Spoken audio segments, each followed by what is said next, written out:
Well, good afternoon, and thank you for watching the presentation. My name is Alex Wilson. I'm the President and CEO of Madeiras Futuro Precious Timber. And today we're going to talk about timber and timber ownership and the difference between investing and wealth creation. So let's get started with the webinar, shall we? Okay, first things first. I'd like to share with you a few details about the philosophy of our company. Our company is based on three main principles: people, planet, and profit. Each have an equally important part in the role of our direction. Of course, people in the region of the world that we're operating in Central America, we have a very large social conscious program that we undertook from the very first day that we operated our business, focusing on good jobs and programs to enhance the lives of the local community. The planet, we believe that for many, many centuries now, we've been using the planet, taking as many natural resources as we can, and in some instances not replacing them. So we're a reforestation, sustainable, registered reforestation company, and so we're focused on not just taking away the natural resources, but also enhancing them and making sure that they are there for generations to come. And then we're a for-profit company. So people, planet, and profit. These are just a few quick images of how we impact people's lives when people come to work for us. We're not offering them just a part-time job.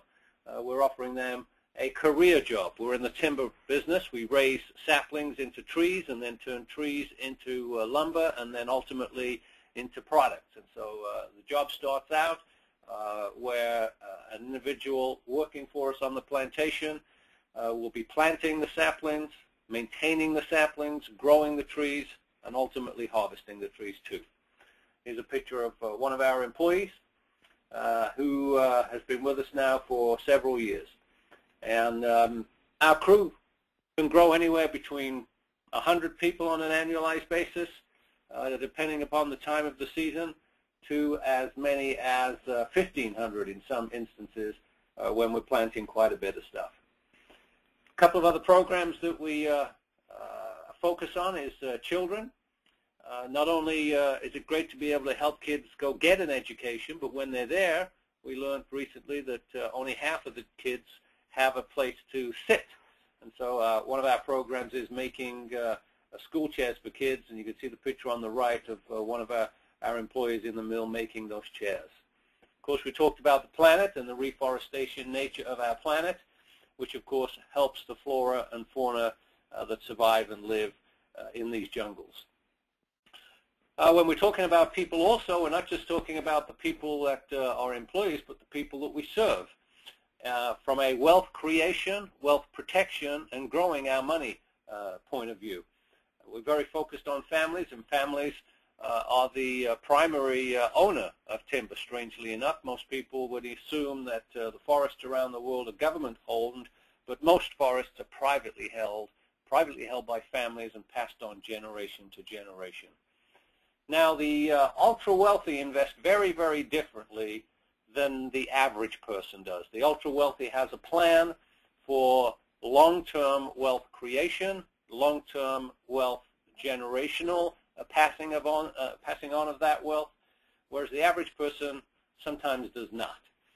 I'm not particularly going to touch today on how the wealthy made their money, but what I am going to talk about is how they make sure they keep it and how they make sure that it stays and it's passed on generationally. As I mentioned, there's a major fundamental difference between the way average investors invest and how the super wealthy invest, and how especially the generational thinkers invest. And it's a very simple one. Here's the difference. The average investor generally is a short-term investor. They generally are looking for investment vehicles that they have access to liquidity straight away. Whereas the wealthy are long-term investors. What do I mean by that? Well, the average short-term investor, the average investor, is basically looking to build a retirement nest egg. They're thinking about themselves. They're individual investors, investing for themselves, and they're not really particularly thinking about 1, 2, 3, 4, 5 generations from now. They're certainly focused on liquidity. One of the things that I hear a lot is, well, what's my liquidity capability? They want to be able to access and get to the funds should they need it, or should, quite frankly, the market demand it. And the reason most short-term investors, most average investors want that liquidity is because they've been taught, they've decided that 70% of their portfolio should be in the stock market. Many facts have been thrown around about the stock market, and I'm not saying they're right and I'm not saying they're wrong. I'm not a financial advisor. I'm a farmer. But the 70-30 portfolio allocation model, in my opinion, well, certainly not the way that the ultra-wealthy invest, and we'll share with you that in a moment. And so one of the reasons that the average investor likes liquidity so much is 70% of their money is in one of the most volatile places that you can have your money. Now, of course, if you keep your money in there for 20, 25 years and never, ever take it out, then you're not going to be so affected. But because the markets are up and down, because coins and prices of oil and real estate and all of the other things on the screen have a tendency to produce these gyrating roller coaster rides. It's a very high-risk area, and the average investor plays mostly in those high-risk areas, and they're kind of unbeknownst to them that there are places that are far safer, that will perpetually compound your portfolio and your wealth-producing capabilities with far less risk. Now, here's what the wealthy understand about the 70-30 plan. They understand that focusing on liquidity, you pay a major premium for liquidity. In fact, that liquidity option reduces your overall return on investment results. What the average investor doesn't understand is that true wealth creation and true wealth preservation is very different than just the normal day-to-day aspects of investing. In fact, the biggest thing that I think the average investor could learn from is that short-term thinking is the greatest enemy of long-term financial success. So when we think about wealthy families, we think about people that build things, create things, invest in things that can be passed on to the next generation, and then teach that generation to pass it on and pass it on and pass it on. Some of our clients tell us that they've built family offices, they've got family office managers, they read family office books, and the whole core cultural principle is to transfer the wealth to the next generation. Well, here's a great book that I recommend each time I speak in public. It's by Bob Rice. The name of the book is The Alternative Answer. The subtitle of the book is my favorite. It says, The Non-Traditional Investments That Drive the World's Best Performing Portfolios. And over the last 20 years, if you take a look at your portfolio, maybe it's like the average investors, maybe it's not. But the average investor over the last 20 years has kind of made 2, 3, 4%, while those that invest in alternative asset classes have seen their portfolios double and double again. And on the inside cover of the book, the very first thing that it talks about is a rainbow of investment options starting with timber. And of course, timber is the subject of my presentation today. Billionaires love timber. Here's 3 billionaires on the screen, starting on the right with Ted Turner. Ted Turner owns more than 2 million acres of timberland. In the middle is John Malone. John Malone's the largest timberland owner, made his money and his billions as a media mogul. He's the largest timber owner in the US of A. And then on the far left, Brad Kelly made his billions in tobacco, and placed $1 billion of his net worth in timber. They love it for several reasons. We're going to go over that. Jeremy Grantham is the manager of GMO, which is a fund that manages $100+ billion in assets.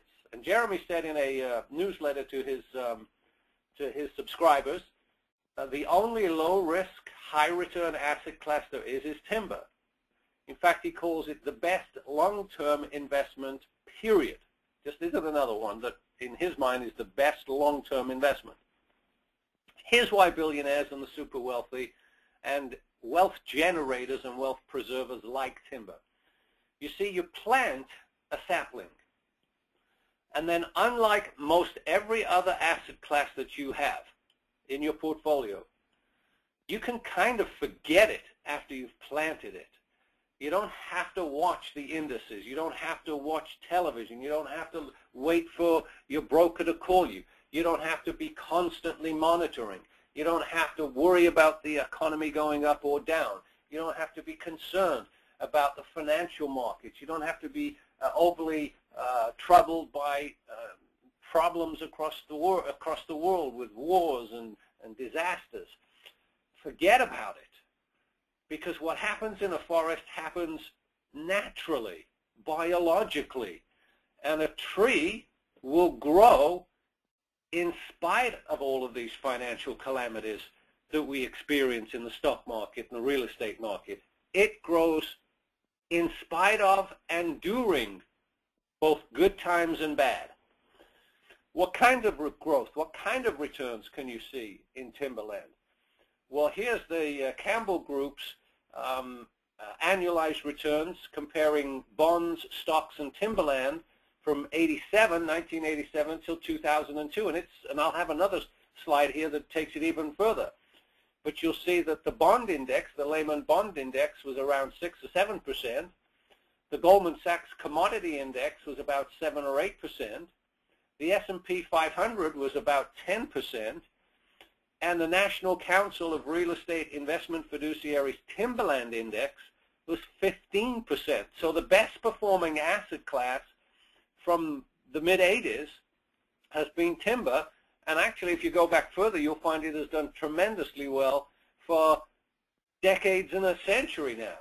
So better than stocks, better than bonds, better than real estate, better than precious metals, and most investors have no exposure to timber. This is a chart from True Wealth, Steve Sugarud, and here Steve shows you had you have placed $10,000 into timber in 1971 and then just left it there to compound. In 2010, that $10,000 was worth $1,527,000. Not a bad place to hold money for long periods of time. Now, inside the alternative answer, the book talks about Yale and talks about Harvard. Yale's portfolio isn't 70-30. In the book, it points out that they have 6% in the stock market. Harvard holds more than 10% of its portfolio, $30-something billion portfolio. $3 billion Harvard holds in timber in Latin America. Did you know that regardless of what party is in or out, whether it be the right or the left, in good times, timber does well. But look what happens in bad times. In 1929, when stocks fell 75%, timber rose 233%. In 2008, more recently, the second worst downfall in history, when stocks fell 37%, timber rose 9.5%. So you can see on the left, when markets fall, when they crash, timber owners still have a smile on their face because the trees continue to grow on the stump every year 4 to 8%. Now, we're a privately held reforestation company. We specialize in precious hardwoods. We do not grow softwoods, 2x4s, for construction materials, pine, Douglas. We're in the specialized valuable side of the industries, mahogany, cedars, cocobolos. We've been in business now in Nicaragua for almost 15 years, and our motto is, we grow money. Our experienced agri-team is extensive. Just a few of the members on the screen in front of you, together with our local and international accounting and legal team. We have a wonderful advisory board. And as I mentioned, our plantation staff, dependent upon the time of the season, can be anywhere from 100 to as many as 1,500 personnel. Now, when you're in the reforestation business, there's quite a bit of regulation that we have to comply with. And locally in Central America and in Nicaragua in particular, it's the National Forestry Institute. But we're in our final stages of certification from the Forestry Stewardship Council and the Rainforest Alliance. As soon as we receive those final stage audit results, we'll be able to post that we are certified by both organizations, and the value and the value proposition of the lumber that we grow is increased. We work strictly with accredited investors only, qualified accredited investors only. And inside of our managed plantations, each season, we offer a deeded, fee simple, newly planted timberland real estate transaction. This is a real estate transaction. It's not a fund. We're not a REIT. We're not a publicly held company. We're a privately held company that shares the benefits and the education with our clients of owning a pure play timber plot, a pure play timber opportunity. You own the real estate. It's deeded to you in your name or any entity that you wish, or inside of a self-directed IRA. You can then, if you choose, enter into a forestry management agreement with us or with anyone else in the region that's managing forestry. And so working with strictly qualified and accredited investors. And as you can see from the picture on the screen, this is our newly planted coconut plantation. Each plot is GPS coordinated and marked for the owner. Our optional forestry management offers you experienced foresters, experienced agricultural engineers, and then a place to take the lumber and sell the lumber at harvest time. Let me give you what the numbers look like. 5 deeded acres of agricultural farm in the Central American tropics, planted with 1,880 precious hardwood trees, costs $100,000. That's our minimum entry-level position.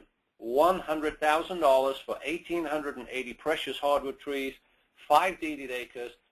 It works out to about $53 per tree. Now, the trees are guaranteed the first 2 years. Anything that should occur in the first 2 years, they're replaced at our cost. I want you to keep that $53 number per tree in mind as we proceed. What we do is we grow these saplings. Now, remember, we're in the deep Central American tropics with the most volcanic soils that you can find. Nicaragua sits on the world's 6th largest freshwater aquifer. We have unbelievably intense sunshines and great rain patterns. And so our trees can grow to 18 inches across by 24 feet high to produce 190 board feet of lumber. And it can do, some of them can do that in 12 to 14 years. Some of them take 14 to 16. Sometimes they take 16 to 18. They like people. Some trees go quick. Some trees grow a little slower. But 190 board foot of lumber is what we look for harvesting. That's the optimal time to harvest, that size. And right now, the current local price for rough sawn lumber is $2.42 per board foot. So a 190 board foot tree produces a log that can be turned into rough sawn lumber and sold for $460. Now, that means after our management fee, the $100,000 that one would have invested at today's prices, not what they might be, could be, inflation-adjusted prices in the future could be, today's prices would be a $648,000 return on 5 acres. If you own the land, what do? You plant again. That equates to an astronomical 30% annualized return. Now, we've been taught that you cannot have high returns unless you have high risks. All of that is true. However, in the timber business, if you're willing to wait, can't get 30% a year if you're not willing to wait. But if you're willing to wait and turn a sapling into a log, those are the kinds of numbers that are producible. How does it happen? How can I say that we make those kinds of profits? Well, what I'm saying is that's what the tree does. 60% of the return on investment comes from the natural biological growth that occurs every single day.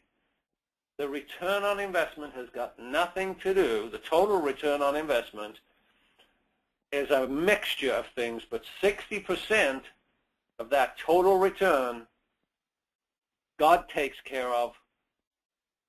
We don't have to wait for market conditions. Obviously, if the price of lumber is higher, we can sell and get more. If the price of lumber is lower, we can wait until the price stabilizes. So that's why the ultra-wealthy love timber. They love owning it, and they particularly love owning timber as one of their core generational investment components. It is that one side of their portfolio that they must understand that when I'm investing for generational purposes, the number one goal I have is to never lose. And so, as I mentioned, it's families that concern themselves with generational financial wealth that gravitate to asset classes like timber. Whether or not we have boom cycles or bust cycles, they need to know that it's going to be safe. Because let's face it, economies do bust. Stock market's a bust. Real estate market capsizes. My question is, when do you think the current economy will collapse? I mean, there's a lot of reasons for it. In 2008, the largest fall in history, the stock market fell 777 points. Let me ask you a question. What if the Dow fell 1,000 points from where it is today? What if it fell 2,000 points? Could very easily happen. First of all, the stock market will go into a free fall. Real estate losses will be equally as devastating as they were in 2008. Panic will ensue. People will freak out. It's what we do as investors. We're emotional. Some authors are saying, you know, the coming collapse could be the death of the dollar bill and the international monetary system. I don't know. I mean, I sometimes question that. But I certainly understand the emotional roller coaster that investors go on. In fact, Bill Bonner, the publisher and owner of Agora Publishing, said in a recent posting that if this happens, if a 1,000 or 2,000 point drop happens, all hell could break loose in the financial world. The reasons are debt is higher today than it was in 2007, just before the 2008 crash. Back then we had $10 trillion in debt. Today we have about $18 trillion in debt. Our total debt is higher today than it was then. Back in 2007 it was about $50 trillion. Today it's closer to $60 trillion. Back then we had subprime mortgage debt. Now we have subprime auto debt, subprime student debt, subprime government debt, and subprime corporate debt. You see, the economy is far less resilient today. In 2007, Americans were spending money. Today, they're saving money. So we already have a very weak economy. The question is, how far will the economy sink, and what kind of a disaster could we have if the economy crashes, or is the question when the economy crashes again? Well, here's what a lot of investors have been doing. They've been allocating 5 to 10% of their portfolio into gold. But I'm amazed that those same investors, smart investors, they're not putting anything in timber. They're loading up their portfolios with 5 and 10 and 15 and 20% precious metals, but they have no precious timber. So let's take a quick look at something that I'd like to share with you. The question is, gold versus timber. Which one will outperform over the next 20 years if we have, should we have, a disaster? In fact, even if we don't have a disaster. Let's take a look at that, shall we? My big thing on gold is it's the big unknown. How will it perform the next 15 or 20 years? I really don't know, and I don't think anyone else does. I think some people think it's going to go up, but some people also think it's going to go down. Here's what I do know. Since the last correction in 2012, I believe it was $1,900 an ounce. Since then, gold has fallen 34% to where it is right now. And the last time it dropped 34% was in 1981, by the way. And it took 25 years for it to recover. Not saying it's going to be the same, the market will repeat what it did in 81, but I'm just pointing out that the last time gold dropped 34%, it was a long time before we had any movement again. So my question is, how safe do you feel buying gold or holding gold at the current price? I'm not saying don't own gold, and I'm not saying sell gold and buy precious timber instead. But I'd like to show you something kind of revealing. If you have $1 million right now invested in gold, or you're thinking about investing $1 million into gold because you're concerned about the future, let's compare what might happen. Instead of putting, no, not instead, let's say in addition to your $1 million in gold, you place $1 million in precious timber. Let's take a look at that, shall we? Well, the first thing we know is we don't know. That's the point. We know that we don't know which way gold will go. So it's a guessing game. I'm going to guess that if it collapses, gold will go up. I also have to take in mind that if it doesn't collapse, gold probably could go down. In other words, it's a speculation. However, let's take a look at what happens to that $1 million in precious timber. You put $1 million into saplings and land, and for sure over the next 15 to 18 years, 20 years, those trees will do what they do. They will grow. And 57% of the return that you'll get will be purely and simply from that growth, that biological growth. By the way, 1 ounce of gold can never grow. It stays 1 ounce of gold. Now let's just play hypothetical, shall we? If the price of gold falls 75% from where it's currently trading, and you can't sell that gold for $1,200 an ounce anymore, you can only sell it for $300 an ounce. What's happened to your $1 million? Well, of course, you lost 75% of the value. You lost $750,000. That's its price. of the price of gold goes down. I don't know which way it's going to go. Neither do you. What I do know is this. If the price of lumber fell 75% too, in that same period, instead of we selling the lumber for $460, all we could sell it for is $115. So both gold and timber fell 75%. What would happen to the value of your $1 million invested in timber? Well, you put $1 million in, and remember, it cost you $50. So look what happened. Your $50 turned into $115. You still doubled your money by placing money in precious timber, and you lost 75% of your money by placing it in precious metals.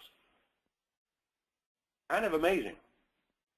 $1 million in precious timber based on our program turns into $7 million, and the reason the wealthy gravitate to timber is their focus is on never losing, being able to place it into something that is not a speculation.